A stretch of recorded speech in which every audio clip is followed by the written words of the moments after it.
ॐ स्थापकाय च धर्मस्य सर्वधर्मस्वरूपिणे अवतारवरिष्ठाय रामकृष्णाय ते नमः। रामकृष्णाय ते नमः। प्रिय बंधू भगिनींनो, नमस्कार। भगवान श्री रामकृष्णांचे गृहस्थ भक्त यावर आपलं चिंतन सुरू आहे। आज आपण घेणार आहोत नाग महाशय, साधू नाग महाशय। त्यांचं नाव दुर्गाचरण नाग असं होतं, पण त्यांचं जीवन हे साधूसारखं होतं, म्हणून त्यांना साधू नाग महाशय म्हटलेलं आहे।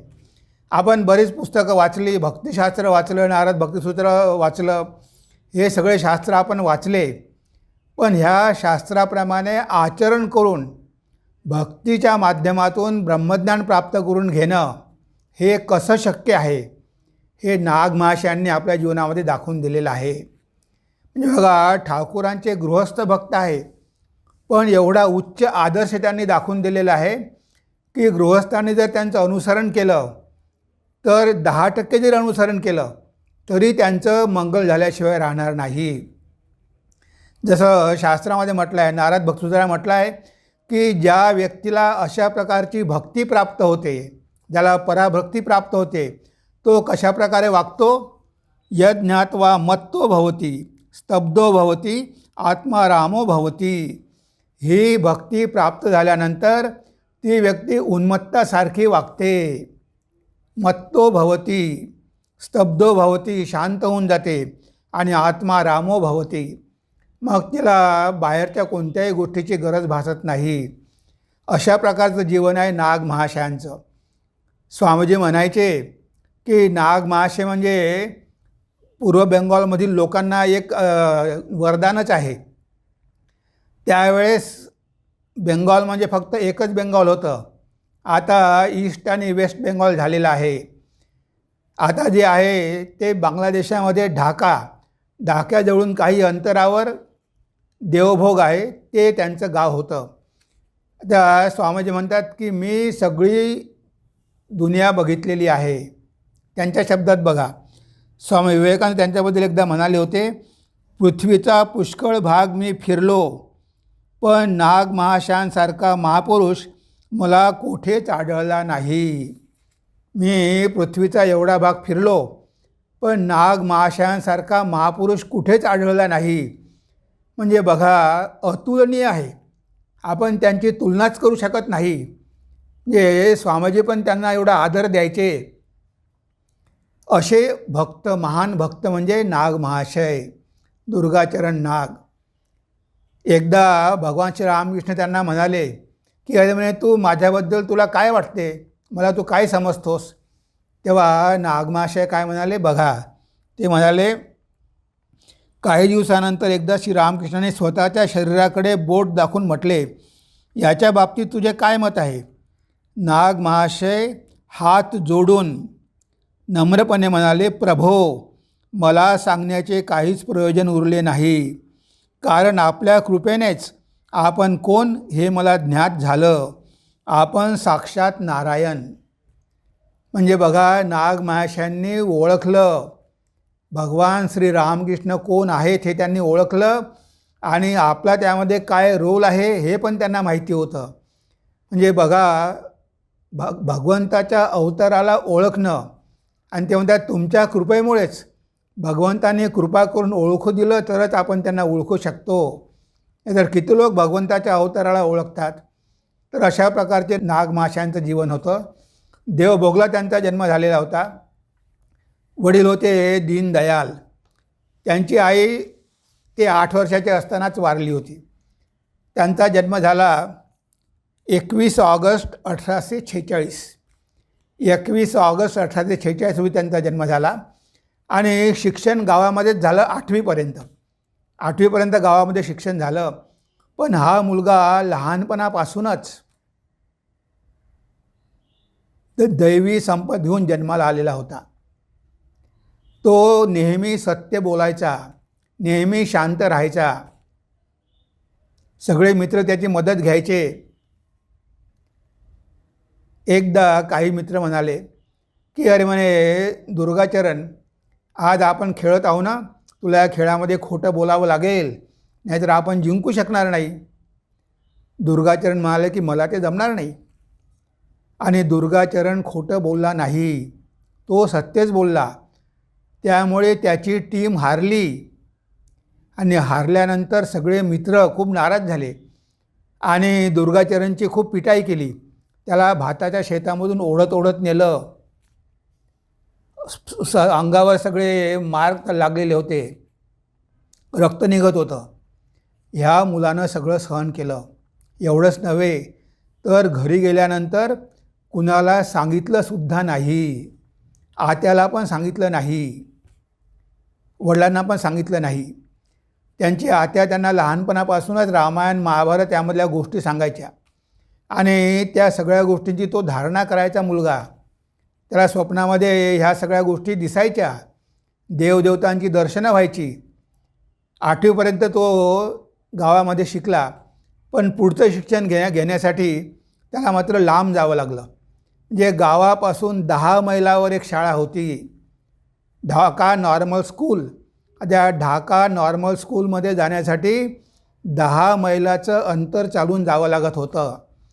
पण दुर्गाचरणची शिकण्याची खूप इच्छा, नाही म्हणे मी शिक्षण घेणारच. आणि शेवटी दररोज पैदल 10 मैल जायचं आणि 10 मैल परत यायचं. तरी पण शिक्षणामध्ये आवड. शिक्षकांनी किती वेळा म्हटली की अरे तू इथेच राहून जा, आम्ही तुझी व्यवस्था करतो. पण तो मला की सर नाही, मला काहीही त्रास होत नाही, मी येत जाईल, दररोज पैदल येत जाईल. अशा प्रकारचा भाव या मुलाचा होता. आणि शिक्षण झाल्यानंतर 10वी झाल्यानंतर मग आता पुढचं शिक्षण कुठे घेणार? तर वडील होते कलकत्त्याला, दीनदयालजी होते कलकत्त्याला. तर एका मोठ्या व्यापारी फर्ममध्ये ते नोकरी करत होते. जास्त पगार नव्हता पण नोकरी करत होते. तेव्हा याला वाटलं दुर्गाचरणला की आपण वडिलाकडे गेलो पाहिजे. त्यावेळेस त्याचं वय 15 झालं असेल, 14-15. आणि त्या वयातच वडिलांनी त्याचं लग्न पण लावून दिलं. त्यावेळेस अगदी लहान वयात लग्न व्हायचं. आता 15व्या वर्षी लग्न झालं. लग्न झाल्यानंतर काही दिवसानंतरच तो वडिलासोबत कलकत्त्याला गेला. तिथे काही दिवस शिक्षण केलं, पण त्याचं त्या शिक्षणात मन लागेना. मग एक बिहारीलाल म्हणून होते, डॉक्टर बिहारीलाल, त्यांच्याकडे होमिओपॅथीचं शिक्षण घेतलं. होमिओपॅथीचं शिक्षण घेतल्यानंतर त्यामध्ये दुर्गाचरण एकदम परफेक्ट झाले, मास्टर झाले. आणि तिथे शिक्षण घेतल्यानंतर तिथे राहू लागले. वडील पण नोकरी करायचे, हा मुलगा डॉक्टरी करायचा. एकदा त्याच्या वडिलाचे जे मालक होते, ती मालकीण खूप आजारी होती. खूप काही औषधं दिले, पण ती काही बरी होत नव्हती. तेव्हा शेवटी नागमाशांनी त्या बाईवर उपचार केले आणि उपचार केल्यामुळे ती पूर्णपणे तंदुरुस्त झाली. कोणताही डॉक्टर तिला बरा करू शकला नाही, पण नागमाशांनी तिला बरं केलं. त्यानंतर तो मालक खूप खुश झाला आणि एका चांदीच्या पेटीमध्ये नाणे भरून दिले. चांदीचे नाणे भरून ती पेटी बक्षीस दिली. पण बघा, नागमाशाला बिलकुल लोभ नाही. त्यांनी त्यामधले फक्त 20 रुपये घेतले आणि बाकी सगळे परत केले. मालकाला वाटलं की कमी झाले की काय, अजून थोडे ॲड करून दिले. पण नागमाशे म्हणाले की नाही, माझी फी फक्त 20 रुपयेच झालेली आहे, यापेक्षा मी 1 रुपये जास्त घेऊ शकत नाही, हे तुम्ही सगळे परत ठेवा. आणि हे घरी येऊन जेव्हा वडिलांना सांगितलं, वडील म्हणाले अरे तू काय पागल आहे का म्हणे, तू तर मागितले नाही, ते तुला देत होते, मग तू ते का घेतले नाही? तेव्हा दुर्गाचरण म्हणाले की म्हणे तुम्हीच तर मला शिकवलं की धर्माच्या मार्गावर चाललं पाहिजे. मी जास्त पैसे घेतले असते तो अधर्म झाला असता, कारण माझी फी फक्त 20 रुपयेच झाली होती. आणि अशा प्रकारे तू वागला तर तू संसार कसा करशील? आणि तुम्ही त्याची काळजी करू नका. म्हणजे बघा, एवढा निस्पृह, म्हणजे अशा प्रकारचे डॉक्टर आपल्याला आजकाल मिळत नाही. कोणी गरीब पेशंट आला त्याला औषध फ्री द्यायचे, एक पैसा पण त्याच्याकडून घ्यायचे नाही. उलट त्याला पैसे द्यायचे, त्याच्या खाण्यापिण्याची जे काही सोय असेल ते करायचे, त्याला पौष्टिक आहार द्यायचे. म्हणजे अशा प्रकारे सेवाभाव त्यांच्या मनामध्ये होता, सेवा करण्यास नेहमी तत्पर. तर ते अशा प्रकारे आपलं उदरनिर्वाह करत होते. पत्नी गावला ठेवलेली होती, पत्नी देवभोगलाच होती आणि मुलगा आणि वडील कलकत्त्याला होते. आता बघा, गृहस्थ आहे, संसारी आहे. जेव्हा ते गावला जायचे, पत्नी गावला आली, देवभोगला होती.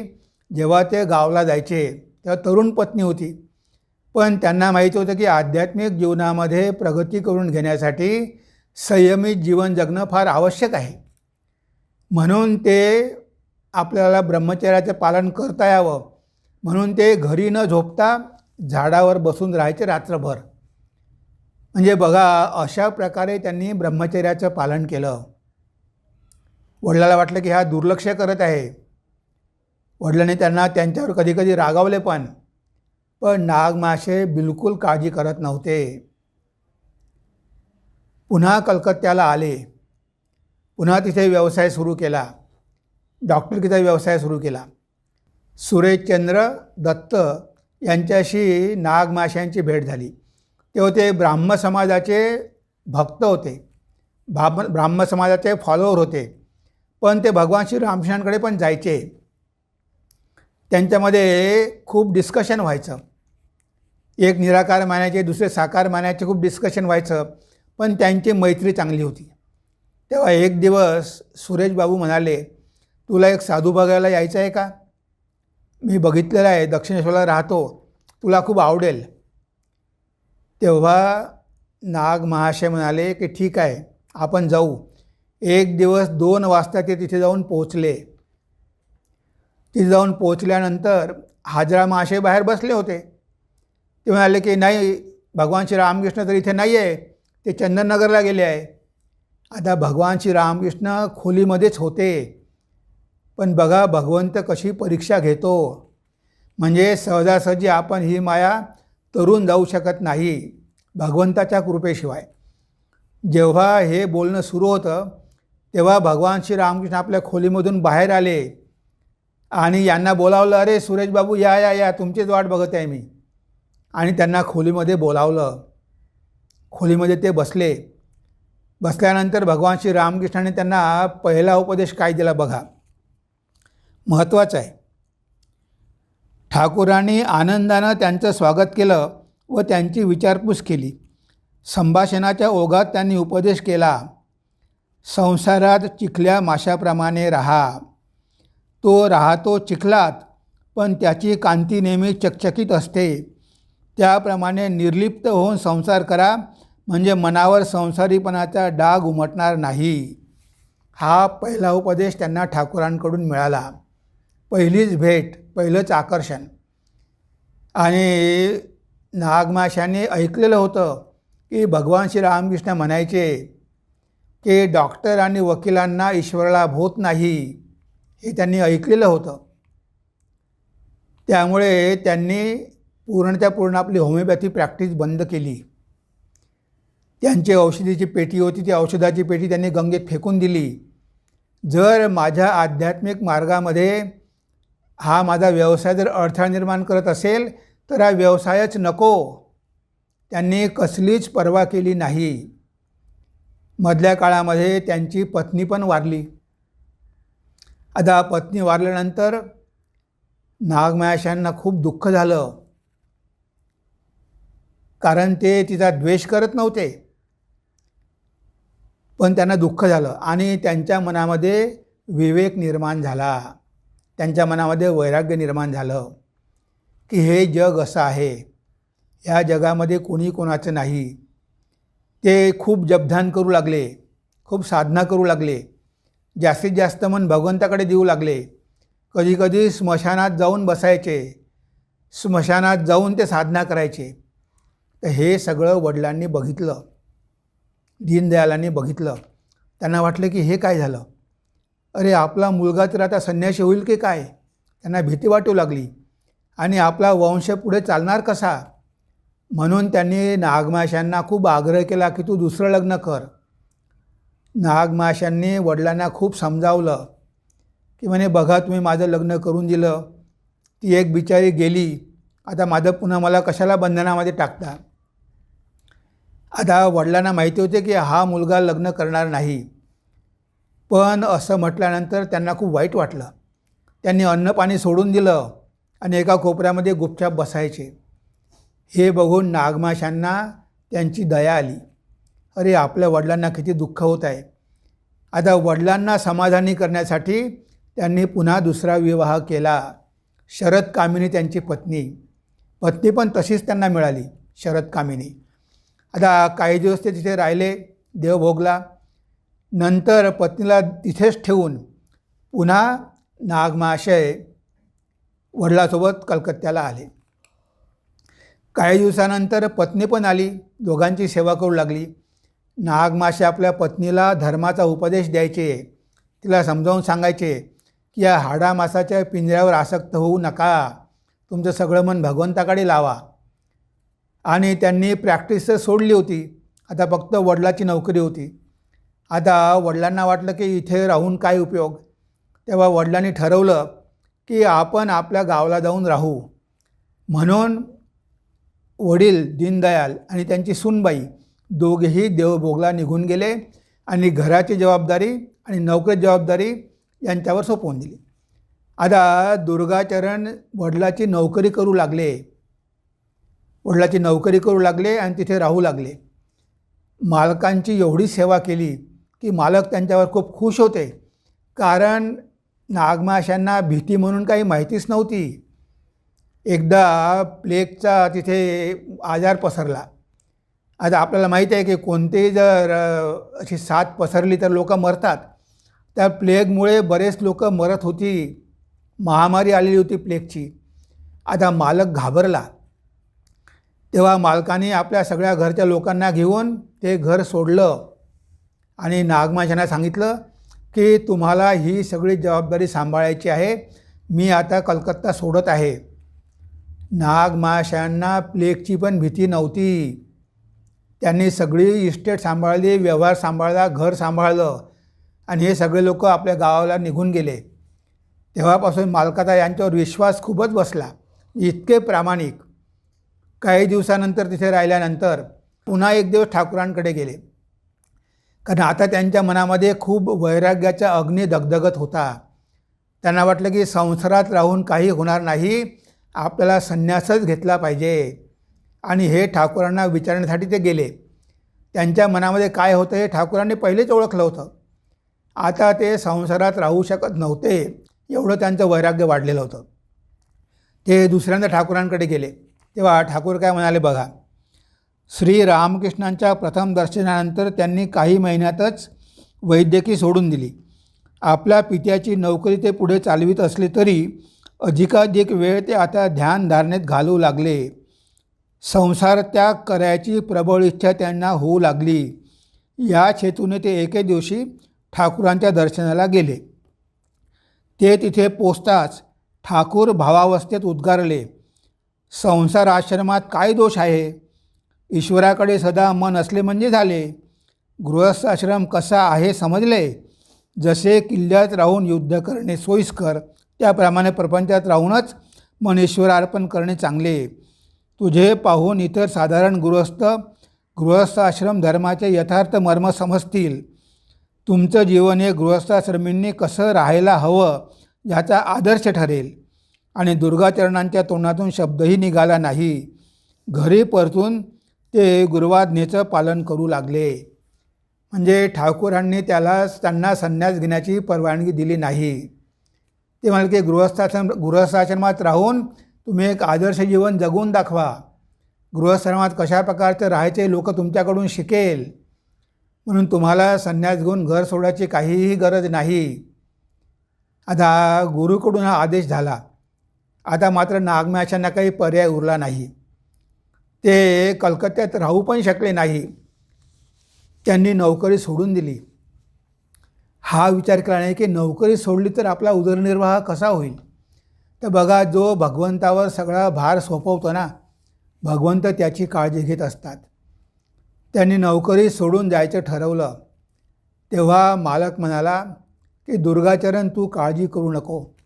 तू माझ्या घरी एवढं प्रामाणिकपणे काम केलेलं आहे, माझ्या व्यवसायामध्ये तू काम केलेलं आहे. तू घरी जा, मला माहिती आहे की तुझं मन ईश्वराकडे लागलेलं आहे. तू तुझा वेळ साधन भजनामध्ये घाल. तुझा पगार मी तुला दर महिन्याला घरी पाठवत जाईल. तुझं काम दुसरं कोणी बघेल. आणि मालकाने कशी व्यवस्था केली, म्हणजे भगवंतानेच व्यवस्था केली. दुर्गाचरण घरी गेले, गावाला गेले, तिथे राहू लागले. पण त्यांना मात्र पगार दर महिन्याला मिळायचा. तेवढ्या पगारामध्येच ते समाधानी होते, तेवढ्यामध्येच ते सगळं मॅनेज करायचे. म्हणजे बघा, आता त्यांचं खरं जीवन सुरू झालं. आता एक गृहस्थ आश्रमामध्ये राहून त्यांची पत्नी पण एवढी भक्तिमती की ती त्यांच्या मार्गामध्ये कधीही अडथळा बनली नाही, उलट त्यांना मदतच केली. आता गावाला गेल्यानंतर, देवभोगला गेल्यानंतर आता त्यांनी गृहस्थ आश्रमामध्ये राहून कसं जीवन जगून दाखवलं हे अतिशय महत्त्वाचं आहे. कारण त्यामधूनच गृहस्थांना आपण कसं जगलो पाहिजे ही प्रेरणा मिळू शकते. पहिलं म्हणजे त्यांचा इंद्रिय निग्रह. ते घरी राहिले पण त्यांनी पूर्णपणे ब्रह्मचर्याचं पालन केलं, संयमित जीवन जगले. पत्नीला पण धर्ममार्गावर घेऊन आले आणि त्यांना माहिती होतं इंद्रिय निग्रह केल्याशिवाय आध्यात्मिक जीवनात कुणीही प्रगती करून घेऊ शकत नाही, याची त्यांना चांगली जाणीव होती. म्हणून त्यांनी आपल्या जिभेचे चोचले पुरवण्याचं सोडलं. त्यांनी मीठ आणि साखर पूर्णपणे वर्ज्य केली. ते मीठ आणि साखर अजिबात खात नव्हते, म्हणजे जिभेवर संपूर्णपणे संयम. पण जर त्यांच्या घरी कुणी पाहुणे आले तर त्यांच्यासाठी ते चांगले पक्वान्न करायचे, मेजवानी द्यायचे, पण स्वतः मात्र त्यामधलं काहीही स्पर्श करायचे नाही. म्हणजे बघा, एक गृहस्थ आहे, त्यालासुद्धा माहिती आहे की भगवान लाभ करायचा असेल तर इंद्रिय निग्रह करणं आवश्यक आहे, संयमित जीवन जगणं आवश्यक आहे. त्यांनी संसार तर केलाच नाही, संसारामध्ये होते पण कधी संसार केला नाही. आणि ते सुद्धा त्यांनी जिभेचे चोचले पुरवायचे नाही, म्हणून त्यांनी मीठ आणि साखर पण वर्ज्य केली. अशा प्रकारे ते तिथे घरी राहून जीवन जगत होते. त्यांच्या मनामध्ये प्रचंड त्याग आणि वैराग्य जागृत झालं. जरी घरी होते पण त्यांचं वैराग्य बघण्यासारखं आहे. त्यांना कशाचीही काळजी नव्हती, कारण त्यांच्या मनामध्ये भक्ती आणि विश्वास होता. जर भगवंतावर भक्ती आणि विश्वास असेल तर मनुष्याला स्वतःची काहीच काळजी राहत नाही. एक दिवस काय झालं, त्यांच्या शेजारच्या घराला आग लागली. आता धोधो करत ते घर जळत होतं आणि जवळच यांचं घर पण गवताचं. आता पत्नीला शरद कामिनीला खूप चिंता लागली की आता काय होईल, आपलं पण घर जळेल. म्हणून ती घरातलं सगळं सामान काढू लागली आणि बाहेर आणून ठेवू लागली. नाग महाशयाने ते बघितलं आणि हे काय करतेस? साक्षात अग्निदेवता आपल्या जवळ आलेले आहे, आपल्या घराजवळ आलेले आहे, त्यांचं कुठे स्वागत करायचं? म्हणजे तू आपले कपडे बाहेर काढत आहे. आणि ते त्या घरासमोर गेले आणि अग्निदेवतेला हात जोडून, ते साक्षात ब्रह्मरूप अग्निस्वरूप आलेले आहे, त्यांना हात जोडून प्रार्थना करू लागले, पूजा करू लागले. आणि बघा, ते घर जळून खाक झालं, पण नागमाशांच्या घराला काहीही इजा झाली नाही. त्यांच्या घरावर एक कोलीसुद्धा पडलं नाही. त्यांचं घर जसंच्या तसं राहिलं. तेव्हा ते म्हणायचे की देव तरी त्याला कोण मारी. म्हणजे असा भक्ती आणि विश्वास त्यांच्या मनामध्ये होता. जरी ते संसारामध्ये होते पण बिलकुल आसक्त नव्हते. पण वडील त्यांची खूप काळजी करायचे. कारण एक दिवस काय झालं, घराजवळच त्यांनी भोपळ्याचा वेल लावला होता, त्यांच्या बहिणीने लावला होता. आता तो वेल घरावर चढलेला होता. आता त्याला कोहळे पण लागले होते आणि चांगला मोठा झालेला होता. कोणीतरी आलं आणि तिथे गाय बांधून दिली, जवळच गाय बांधून दिली. आता ती गाय तो भोपळ्याचा वेल खाण्यासाठी प्रयत्न करत होती, पण ती बांधलेली होती, तिला त्या वेलापर्यंत काही पोचता येईना. हे बघून नागमाशांना की दया आली. अरे बिचारी, तिला पाहिजे पण ती खाऊ शकत नाही. त्यांनी त्या गाईला मोकळं सोडून दिलं आणि त्या गाईनं सगळाचा सगळा वेल खाऊन टाकला. तेव्हा वडील खूप नाराज झाले. वडिलांना वाटलं की हा माझा मुलगा अशा प्रकारे जर वागला तर हा संसार कसा करेल, याचं भविष्य कसं जाईल, म्हणून त्यांना खूप काळजी लागली. ते रागावले. अरे म्हणे, तू तर काही कमावत नाही आणि जे आहे ते पण तू गमावून बसतो. अशा प्रकारे जर म्हणे तू वागला तर एक दिवस तुला नंग होऊन फिरावं लागेल आणि बेडकं खाऊन जगावं लागेल. असं वडिलांनी म्हटल्याबरोबर नागमाशांना उन्मत्त अवस्था प्राप्त झाली. ते मत्तासारखे वागू लागले. त्यांनी लगेच सगळे कपडे काढून फेकले आणि अंगणामध्ये एक बेडूक पडलेलं होतं, मेलेलं बेडूक. ते बेडूक घेऊन खाऊ लागले आणि वडिलाला म्हणाले, तुमच्यात मी दोन्ही इच्छा पूर्ण केल्या, आता तुम्हाला समाधान आहे ना? म्हणजे माझी तुम्ही काळजी करू नका. तुम्ही पहिले स्वतःची काळजी करा. रात्रंदिवस कशाला माझं चिंतन करता, कशाला संसाराचं चिंतन करता? तुम्ही भगवंताचं नाव घ्या, त्याच्यामुळे तुमचं कल्याण होणार आहे. ही संसाराची आसक्ती सोडा. त्या दिवशीपासून दीनदयालांनी सुनेला सांगितलं की म्हणजे त्याला असं काहीही म्हणू नको, त्याची अवस्था वेगळी आहे, त्याला असं बोललेलं चालणार नाही. आणि तेव्हापासून नागमाशी आपल्या वडिलांना कसं आध्यात्मिक करता येईल याकडेच लक्ष देऊ लागले. एकदा तुळजानंदजी महाराज देवभोगला गेले होते.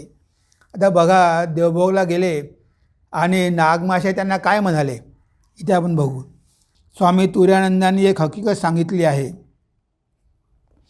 मी त्यांच्या म्हणजे नागमाशांच्या घरी गेलो, पाहिलं की त्यांचे पिता एका कोपऱ्यात जपाला बसलेत.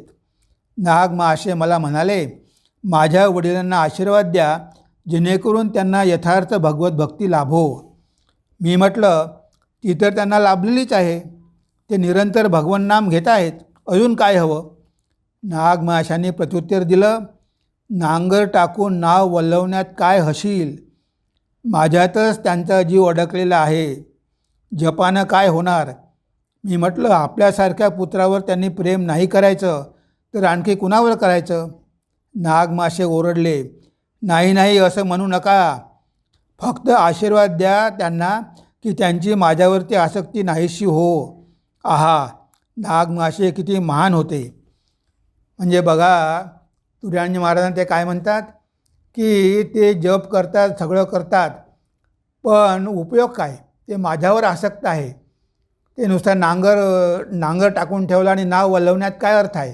ठाकूर म्हणायचे की त्यांची माझ्यावरती आसक्ती तर गेली नाही, तुम्ही त्यांना आशीर्वाद द्या की माझ्यावरती आसक्ती त्यांची जाईल. म्हणजे बघा, स्वतःचे वडील मुलावर एवढं प्रेम करत आहे आणि तरीसुद्धा नागमाशांना वाटतं की हे माझ्यावरची आसक्ती त्यांच्या मार्गामधला अडथळा निर्माण करणार आहे. म्हणून त्यांना म्हणतात की यांची माझ्यावरची आसक्ती संपूर्णपणे निघून जावो. म्हणजे किती अनासक्त, म्हणजे आईवडिलांची सुद्धा भगवंतावरच आसक्ती असली पाहिजे, भगवंतावरच भक्ती असली पाहिजे. माझ्यावर त्यांची आसक्ती असल्यामुळे त्यांच्या मार्गामध्ये अडथळा निर्माण होऊ शकतो, म्हणून आशीर्वाद द्या की माझ्यावरची आसक्ती त्यांची कमी झाली पाहिजे. म्हणजे अशा प्रकारची अनासक्ती त्यांच्यामध्ये होती. कशावरही ते आसक्त नव्हते आणि त्यांची श्रद्धा भक्ती तर एवढी होती. त्यांची गंगामाईवर खूप भक्ती होती. गंगेवर ते खूप प्रेम करायचे. जेव्हा ते देवभोगला आले तेव्हा गंगामाईला प्रार्थना केली की म्हणे, आई, मी आता संसारामध्ये जाणार आहे, संसारात गेल्यावर काय होईल मी सांगू शकत नाही, आता तूच आहे पतित पावनी, तू माझं रक्षण कर, अशी प्रार्थना करून ते गावाला गेले. एकदा त्यांना कलकत्त्याला काही काम होतं. ते कलकत्त्याला जाऊन लगेच परत आले.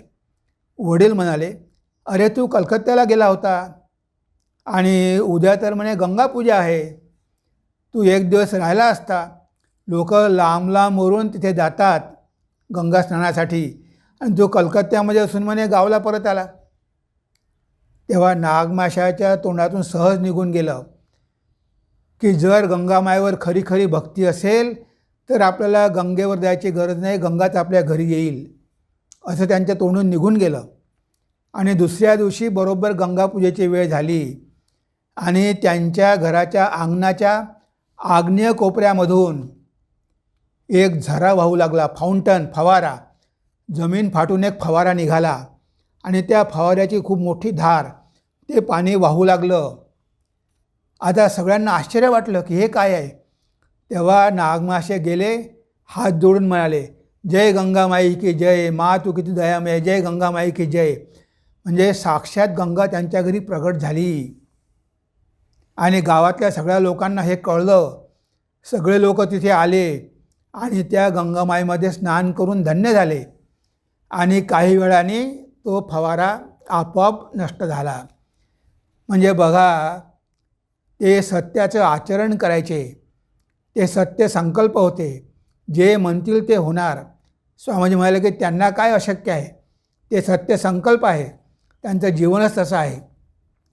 म्हणजे सत्याचं आचरण केल्यामुळे आणि गंगामाईवर भक्ती केल्यामुळे गंगा स्वतः त्यांच्या घरी आली.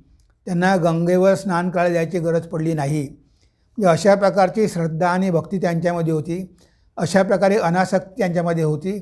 कधीही कशावरही ते आसक्त होत नव्हते. आणि एवढंच नव्हे तर कुणी जर गुरुची निंदा केली तर ते त्यांना आवडत नव्हतं. म्हणजे ते नेहमी हिंदीत भावामध्ये राहायचे, पण असं नाही की ते भित्रे होते, ते एकदम निर्भय होते. त्यांना कुणी गुरुची निंदा केलेली बिलकुल आवडत नव्हती. एकदा ते घरी भक्तांना उपदेश देत आहेत. अशावेळी एक मोठा ऑफिसर त्यांच्या घरी आला. आणि त्यांचे वार्तालाप सुरू झाला, संभाषण भगवंताविषयीच. तेव्हा तो भगवान श्रीरामकृष्णांची निंदा करू लागला. हे नागमाशांना काही केल्या पटलं नाही, त्यांना ते आवडलं नाही. तेव्हा नागमाशा त्या व्यक्तीला म्हणाले की बघा, म्हणे, तुम्ही माझ्या घरी आलेला आहात, इथे येऊन माझ्या गुरुची निंदा करू नका. तुम्ही बाहेर जाऊन काय करायचं ते करा, पण इथे मात्र अशा गोष्टी तुम्ही बोलू नका. तुम्ही भगवंताविषयीच ऐका. तरी ती व्यक्ती काही केलं ऐकेनाच, ती सतत निंदाच करू लागली. तेव्हा मात्र मग नागमाशा स्वतःला आवरू शकले नाही. ते बाहेर गेले अंगणात. त्यांचाच जोडा, त्या ऑफिसरचा जोडा पडला होता. एक जोडा घेतला आणि त्या ऑफिसरला बदाबद मारायला सुरुवात केली.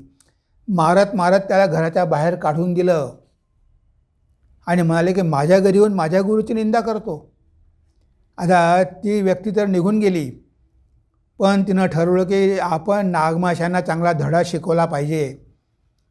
पण त्यांना नागमाशांचा स्पर्श झाला होता, तो दिव्य स्पर्श झालेला होता. काही दिवसामध्येच त्यांचं मत परिवर्तन झालं आणि ते नागमाशांचे भक्त बनले. त्यांच्या घरी नेहमी येऊ लागले, भगवंताविषयी ऐकू लागले. म्हणजे बघा, जरी ते हीन होते पण दुर्बल नव्हते, ते निर्भय होते. आणि अहिंसा, त्यांना कोणत्याही प्राण्याची हिंसा बिलकुल आवडत नव्हती. कधीही कोण्या किड्या माकुड्याला पण ते मारायचे नाही. त्यांच्या गावामध्ये एक ब्रिटिश ऑफिसर आला, इंग्लिश ऑफिसर. कशासाठी? शिकार करण्यासाठी. आता गावाजवळ जंगल होतं, त्या जंगलामध्ये 4-5 लोक गेले आणि ते पक्ष्यांचे शिकार करणार. हे जेव्हा नागमाशांना कळलं, ते धावत गेले. त्या ऑफिसरनं बंदुकीमध्ये गोळ्या भरलेल्या होत्या, तो पक्ष्यांना मारणार. नागमाशे किती सांगायचे की अहो हिंसा करू नका, पक्ष्यांना मारू नका, पण त्या ऑफिसरला वाटलं की हा पागल दिसतो, याचं ऐकण्यात काय. त्यानं गोळ्या भरल्या आणि आता मारणार. तेवढ्यात नागमाशाने ती बंदूक त्यांच्या हातून खेचून घेतली. त्या लोकांनी खूप प्रयत्न केला, पण नागमाशाने ती बंदूक दिली नाही, घरी घेऊन आले. तो ऑफिसर खूप नाराज झाला. तो म्हणे की मी यांच्यावर केस केल्याशिवाय राहणार नाही. दुसऱ्या दिवशी नागमाशांनी त्याच ऑफिसमध्ये जे काही काम करणारे त्यांच्या गावामध्ये होते, त्यांच्या हाताने ती बंदूक पाठवून दिली. आणि त्या लोकांनी सांगितलं की नागमाशे म्हणजे काही सामान्य व्यक्ती नाही, तुम्ही त्यांच्यावर केस वगैरे काही करू नका. त्यांना कधीही प्राण्याची हिंसा केलेली आवडत नाही. तेव्हापासून तो ऑफिसर कधीही देवभोगला शिकार करायला आला नाही. म्हणजे नागमाशांना हे मुळीच आवडत नव्हतं की कुणाला कशाही प्रकारचा त्रास द्यायचा, हे त्यांना मुळीच आवडत नव्हतं. कधीच कुणालाही ते दुखवत नव्हते. शक्य झाली तेवढी सेवा करायचे. म्हणजे अशा प्रकारे नागमाशांचं जीवन गावामध्ये राहून घडत होतं. त्यांचं नाव खूप लांब लांबवर पसरलेलं होतं. लोक त्यांच्याकडे येऊ लागले, त्यांना साधू म्हणू लागले, त्यांचा उपदेश ऐकू लागले. ते कधीही लोकांना संसाराविषयी बोलू देत नसत. ते म्हणायचे की इथे येऊनसुद्धा तुम्ही माया पुराणच गात आहात, इथे आले तर भगवंताविषयी चिंतन करा. नेहमी लोकांना भगवंताविषयीच बोलायला सांगत. त्यांची कशी भगवंतावरची भक्ती वाढत वाढतच गेली, कारण त्यांनी सगळ्या नियमांचं पालन केलं, सत्याचं आचरण केलं, अहिंसेचं आचरण केलं, इंद्रिय निग्रह केला. म्हणजे याला म्हटलं आहे अपराभक्ती. म्हणजे हे सगळं त्यांनी आचरण केलं. पण एक अशी अवस्था आली की ते भगवंताला पूर्णपणे शरणागत झाले. जे संपूर्ण शरणागती. आता जे काही होत आहे ते भगवंताच्या इच्छेनंच होत आहे, हा त्यांचा पक्का निर्धार झाला. आता आपल्याला आपली काळजी घेण्याची काहीही गरज नाही. संपूर्णपणे रामकृष्णांच्या चरणी त्यांनी समर्पण केलं. असं समर्पण करणं म्हणजे फार अवघड आहे.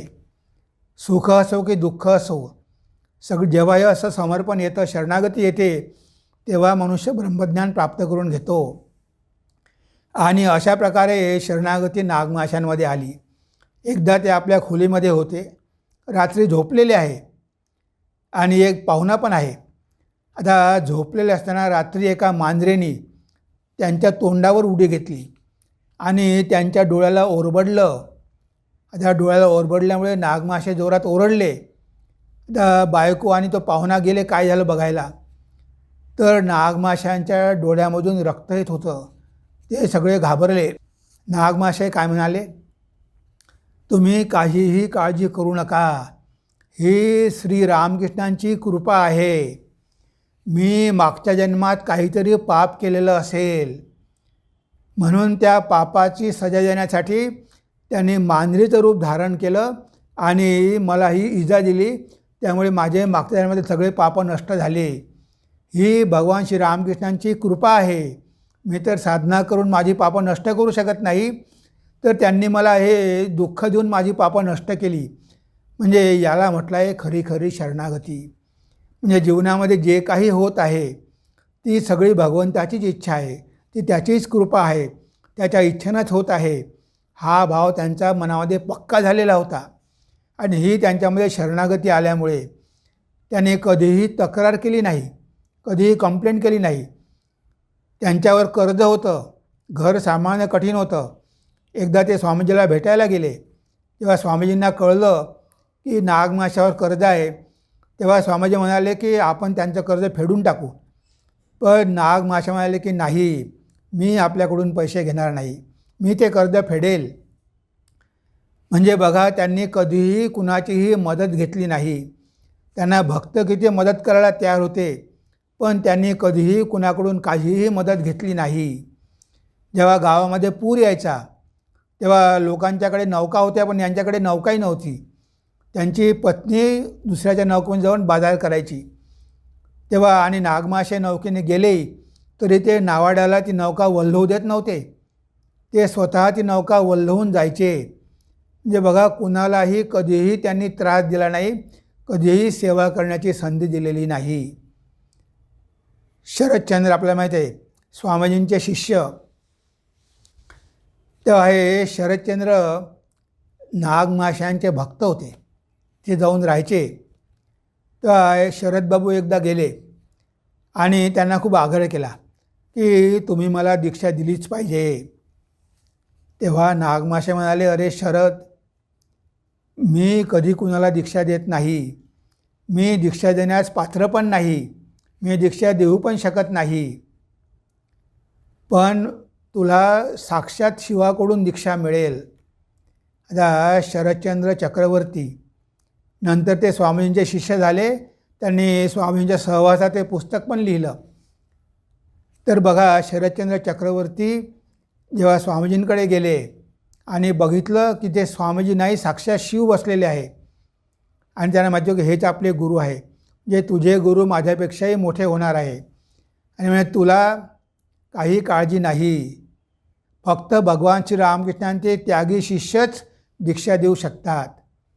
जेव्हा भगवान श्री रामकृष्णांचं शरीर गेलं तेव्हा नागमाशय कलकत्त्यामध्येच होते. त्यांना एवढं दुःख झालं की त्यांनी जेवण खावण सगळं सोडून दिलं, सगळं खाणंपिणंच सोडलं आणि बिछाण्यावर पडून राहिले. 3 दिवस काहीही न खाता पिता ते पडून राहिले. हे स्वामीजींना कळलं. तेव्हा स्वामीजी त्यांच्या घरी गेले आणि म्हणे, नागमाशय, आज आम्ही तुमच्या घरी भिक्षासाठी आलेलो आहे, आम्हाला भिक्षा द्या. तेव्हा नागमाशय उठले, बाजारात गेले, सगळ्या वस्तू खरेदी करून आणल्या, खिचडी केली, भाजी केली आणि सगळ्यांना वाढलं. तेव्हा स्वामीजी म्हणाले की नागमाशय, तुम्ही जेवण केल्याशिवाय आम्ही करणार नाही. जेव्हा सगळ्यांनी आग्रह केला तेव्हा त्यांनी कुठे अन्नप्राशन केलं. म्हणजे एवढी भगवान श्री रामकृष्णावर त्यांची भक्ती होती. आणि या भक्तीमुळे, या शरणागतीमुळे त्यांना ते ब्रह्मज्ञान प्राप्त झालं. ते ब्रह्मज्ञान प्राप्त झाल्यावर काय होतं, त्यांनाच विचारलं एका माणसाने, नागमाशय नेहमी हात जोडून बसत, असे का बसता म्हणून एकाने पृच्छा केली असता. प्रत्येक भूतमात्रात ईश्वर प्रत्यक्ष दिसतो म्हणून, असे त्यांनी उत्तर दिले.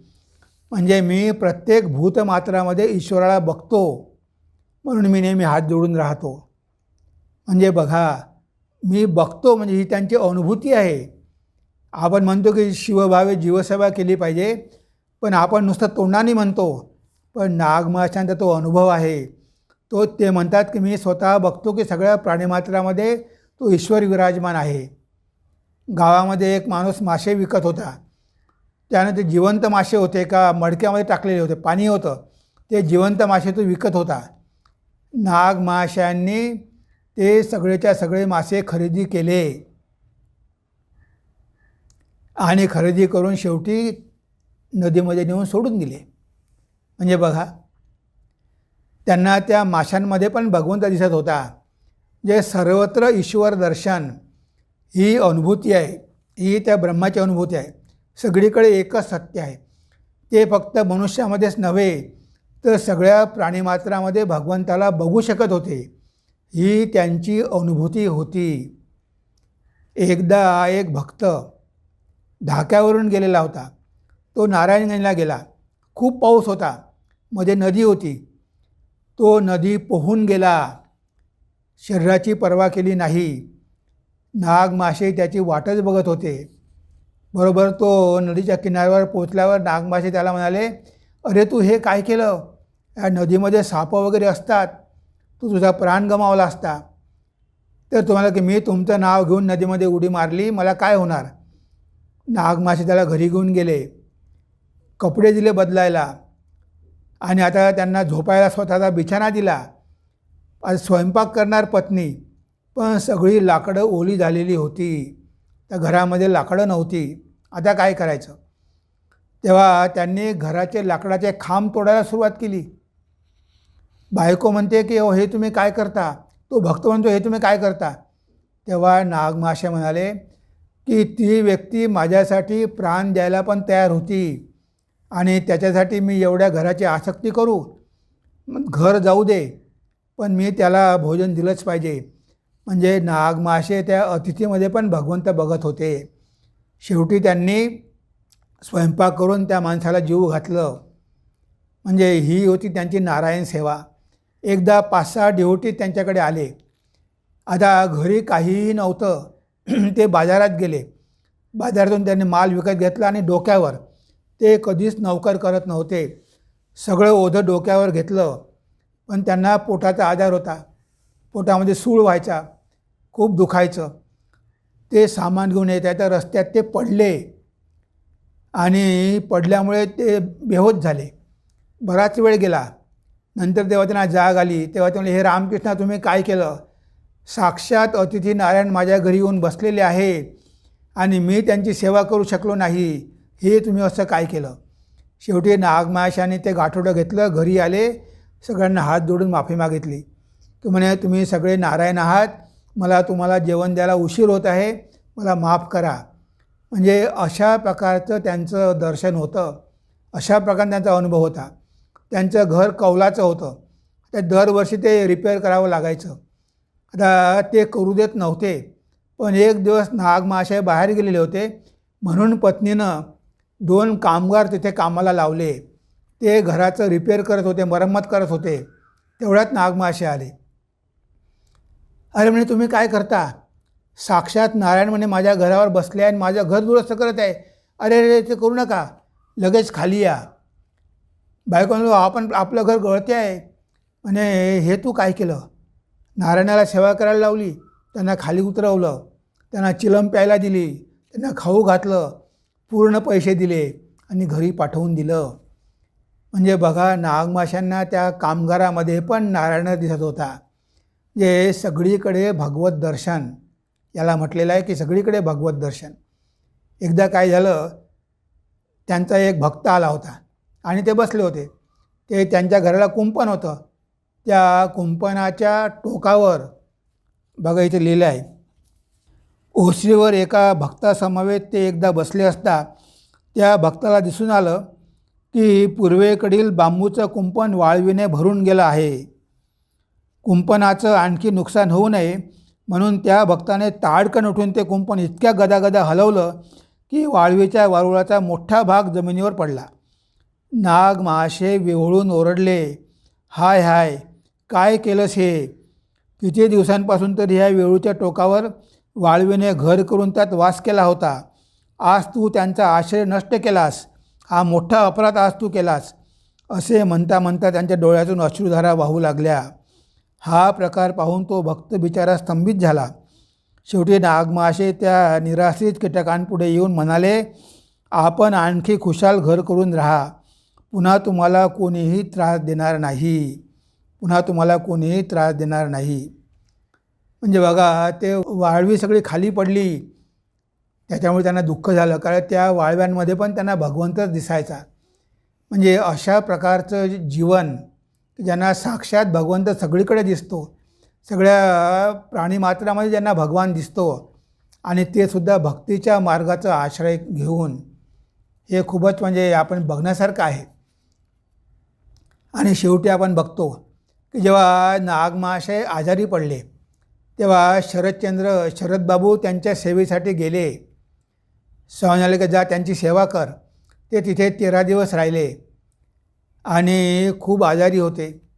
त्यांची सेवा केली. ते म्हणाले की मला तू काहीही संसारात सांगू नको, फक्त श्रीरामकृष्णांबद्दल बोलत जा आणि शास्त्राबद्दल बोलत जा. तेव्हा शास्त्र आणि भगवान श्रीरामकृष्ण हेच ते ऐकत होते. एक दिवस ते म्हणाले की तू पंचांग बघ आणि एक तारीख ठीक कर. मग असे पंचांग बघता बघता बघता बघता एक तारीख त्यांनी थांबवली आणि थांब, आणि या दिवशी मला प्रयाण करायची इच्छा आहे, तुमचे परमिशन आहे ना? आता बघा, शरदचंद्रला विचारत आहे की ह्या दिवशी मी 3 दिवसानंतर जाणार आहे. शरदबाबूने बायकोला सांगितलं, तिला खूप वाईट वाटलं, अरे हे काय म्हणत आहे. आणि त्या अगोदर 2 दिवस अगोदर ते म्हणाले की बघ, भगवान श्रीरामकृष्ण आलेले आहे. त्यांनी मला म्हटलं की घरीच राहा. मी घरीच राहिलो. मी कुठेही गेलो नाही, कोणतीही तीर्थयात्रा केलेली नाही. तेव्हा तुम्ही तीर्थाची नावं घेत जा आणि भगवान श्रीरामकृष्ण मला ते तीर्थ दाखवण्यासाठी आलेले आहेत. आणि शरदबाबूंनी म्हटलं हरिद्वार. लगेच ठाकूर त्यांना हरिद्वारला घेऊन गेले आणि हरिद्वारचा ते अनुभव सांगत आहे. बघा, मी गंगा बघत आहे. बघा, मी गंगेमध्ये स्नान करत आहे. बघा किती आनंद आहे, किती मंदिर आहे. सगळं त्या तिथलं दृश्य ते सांगत होते. त्यानंतर ते म्हणाले की प्रयाग. त्यांना लगेच प्रयागचे दर्शन झालं. प्रयागराज बघा, इथे त्रिवेणी संगम आहे. हे सगळं स्थळ म्हणजे पवित्र झालेलं आहे. गंगा यमुनेच्या संगमामुळे पवित्र झालेलं आहे. त्यांनी दर्शन घेतलं, प्रयागचं दर्शन घेतलं. नंतर पुरीचं दर्शन घेतलं. पुरी म्हटल्याबरोबर जगन्नाथचं त्यांना दर्शन झालं. नंतर काशीचं दर्शन झालं. म्हणजे अशा प्रकारे सगळ्या तीर्थांचं दर्शन ठाकूरांनी त्यांना करून दिलं. ते जाऊ शकले नाही, पण मृत्यूच्या 2 दिवस अगोदर त्यांना भाव समाधीमध्ये ह्या सगळ्या तीर्थांचं दर्शन झालं. आणि शेवटी खूप त्यांना कष्ट व्हायचे. तेव्हा शरदचंद्रांना फार वाईट वाटलं. त्यांच्या मनामध्ये आलं की भगवंत एवढा निर्दय आहे, एवढा त्रास देतो आहे. तेव्हा मास्टर महाशय म्हणाले की तुम्ही असं कधीच विचार करू नका. भगवंत कृपामय आहे. आता ह्या शरीराद्वारे काहीही होत नाही. बघा, तुमची पण मी सेवा करू शकत नाही. म्हणून भगवंत हे पंचमहाभूताचं शरीर पंचमहाभूतात विलीन करत आहे. तुम्ही त्याची बिलकुल काळजी करू नका. भगवंत नेहमीच कृपामय आहे, असं समजू नका की तो निर्दय आहे. आणि ते म्हणाले, जय प्रभू रामकृष्ण, आपला जय जयकार असो. ह्या क्षुद्र हाडामासांच्या सापळ्याकडून जेव्हा आपली सेवा घडत नाही तेव्हा ह्या वेदना देऊन त्याला शिक्षा करता. त्यामुळेच आपले स्मरण होते. धन्य ती शूळ व्यथा की जिच्या योगाने श्री रामकृष्णदेवांचे स्मरण होते. धन्य आपण, धन्य आपली कृपा. गुरुकृपा ही केवलम, गुरुकृपा ही केवलम. आपण आपल्या स्वभावानुसार केलेल्या कृपेशिवाय जीवांना दुसरा उपाय नाही. एवढे दुःख भोगत आहे, पण ते म्हणतात की ही भगवंता तुझी कृपा आहे, मी तुमची सेवा करू शकत नाही, म्हणून तुम्ही हे दुःख दिले, त्यामुळे तुमचं मला स्मरण होते. शरीर जाणे दुःख जाणे मन तुम्ही आनंदी ठाको. म्हणजे त्यांना शरीराची काहीही पर्वा नव्हती. नेहमी उन्मत्तासारखे राहायचे. शेवटी त्या दिवशी सकाळपासून शरदचंद्र त्यांच्या कानामध्ये भगवान श्री रामकृष्ण नाव ऐकू लागला. आणि भगवान श्री रामकृष्णांचा एक फोटो होता, तो त्यांच्याजवळ दिला. त्यांनी छातीवर ठेवला नागमहाशयांनी. आणि मग म्हणे, बघा, ज्याच्यासाठी तुम्ही जीवन समर्पण केलं ते तुमच्यासमोर आहे. तेव्हा नागमहाशयांनी त्या फोटोकडे बघितलं आणि बघता बघता ते काय म्हणाले बघा. 27 डिसेंबर 1899 रोजी त्यांनी महासमाधी घेतली. तेव्हा ते म्हणाले, कृपा कृपा, स्वतःच्या स्वभावानुसार कृपा, असं म्हणत ते महासमाधीत लीन झाले. म्हणजे बघा, अशा प्रकारे नाग महाशयांनी आपलं जीवन जगून दाखवलं. शेवटपर्यंत भगवंताचं स्मरण राहिलं आणि त्यांना सगळीकडे भगवंत ते ब्रह्म दिसू लागलं. म्हणजे एवढं त्याग, वैराग्य, विवेक त्यांच्यामध्ये की गृहस्थ आश्रमात राहूनसुद्धा ते कशामध्येही आसक्त झाले नाही. तर त्यांनी आपल्या जीवनाद्वारे दाखवून दिलं कसा गृहस्थ आश्रमात राहूनसुद्धा भक्त ब्रह्मज्ञान प्राप्त करू शकतो, हे त्यांनी दाखवून दिलं. सुरुवातीला सगळ्या नियमांचं आचरण केलं आणि शेवटी शरणागती आणि शेवटी ब्रह्मदर्शन. त्यांनी सेवा केली, पण ती सेवा आपल्यासारखी नव्हती. ते सगळ्यामध्ये त्या भगवंताला बघून त्यांची सेवा करायचे. आपण नुसती कल्पना करतो शिवभावे जीवसेवा, पण त्यांची सेवा म्हणजे साक्षात भगवंताला बघायचे आणि ते बघून ते सेवा करायचे. नेहमी हात जोडूनच राहायचे. अशा प्रकारे हे जीवन आपल्यासमोर आहे. हे जीवन आपण वाचलं पाहिजे. त्यांचं एक वेगळं पुस्तक पण आहे, शरदचंद्र चक्रवर्तींनी लिहिलेलं आहे, नाग महाशय म्हणून. ते पुस्तक मोठं आहे, थोडं वाचा. त्यामध्ये असे अनेक प्रसंग आहे की जे प्रसंग वाचून आपल्याला प्रेरणा मिळते आणि आपल्यालासुद्धा असं वाटते की नाग महाशय जर एवढं करू शकले तर आपण का करू शकत नाही, आणि आपण हे थोडंफार करण्याचा प्रयत्न करतो. म्हणून हे जीवन खूप महत्त्वाचं आहे, आदर्श जीवन आहे. इथे नागमहाशयांनी भगवान श्री रामकृष्णांचा आदर्श घेऊन त्यांच्या सांगण्याप्रमाणे संसारात राहा पण आसक्त होऊ नका. त्या माशाप्रमाणे राहा ज्याच्या अंगाला चिखल लागत नाही. अशा प्रकारे ते संसारात राहिले आणि शेवटी ते ब्रह्मपद त्यांनी प्राप्त करून घेतलं. त्यांना आपण प्रार्थना करूया की त्यांनी आम्हाला विवेक द्यावा, सद्बुद्धी द्यावी, वैराग्य द्यावं आणि आमच्या आध्यात्मिक प्रगतीमध्ये मदत करावी की जेणेकरून आम्हीसुद्धा त्या अवस्थेपर्यंत पोहोचू शकू आणि आमचं जीवन धन्य होईल, अशी त्यांना प्रार्थना करून आज आपण आपल्या चिंतनाला इथेच विराम देऊया. नमस्कार, धन्यवाद. ओम सर्वे भवन्तु सुखिनः, सर्वे सन्तु निरामया, सर्वे भद्राणि पश्यन्तु, मा कश्चित् दुःखभाग् भवेत्. मा कश्चित् दुःखभाग् भवेत्। ओम शांति शांति शांतिः। हरिः ओम तत्सत्। श्रीरामकृष्णार्पणमस्तु।